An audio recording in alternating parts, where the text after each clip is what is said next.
नमस्कार, सुनीता किचनमध्ये तुमचं सगळ्यांचं मनापासून स्वागत करते। आज मी तुम्हाला गवारची भाजी करून दाखवणार आहे। तुम्हाला वाटत असेल गवारची भाजी काय आम्ही पण करतो, पण ह्या पद्धतीने तुम्ही गवारची भाजी करा, एकदम छान लागते।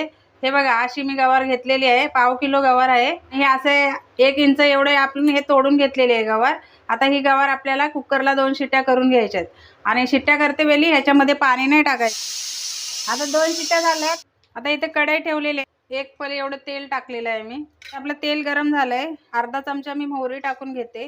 मोहरी तडतडते, जिरे टाकलेत अर्धा चमचा, गॅस थोडी मध्यम ठेवायचे। पाव चमचा हिंग टाकून घेतलाय, अर्धा चमचा हळद टाकून घेतले। आता या फोडणीमध्ये 1 मोठ्या आकाराचा मी बटाटा असा उभा चिरून घेतलेला आहे, तो आपल्याला ह्याच्यामध्ये असा घालून घ्यायचा आहे।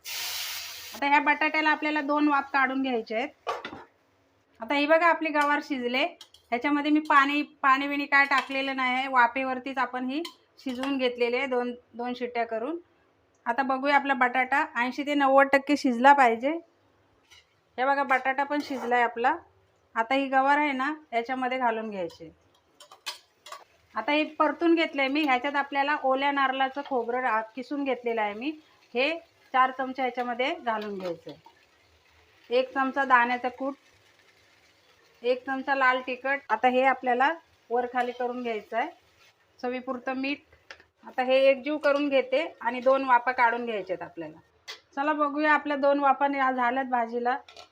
भाजी झाली आपली बरोबर। तर इथं आपली गवार बटाट्याची भाजी बनवून तयार झालेली आहे। ही भाजी तुम्ही चपाती किंवा वरण भाताबरोबर पण छान लागते। करून बघा, खाऊन बघा आणि कमेंट करून मला नक्की सांगा आजची रेसिपी कशी वाटली। व्हिडिओ आवडला असेल तर व्हिडिओला लाईक करा, शेअर करा, चॅनलला सबस्क्राईब करायला विसरू नका। पुन्हा भेटूया अशीच एखाद्या नवीन रेसिपीसह। व्हिडिओ बघितल्याबद्दल धन्यवाद।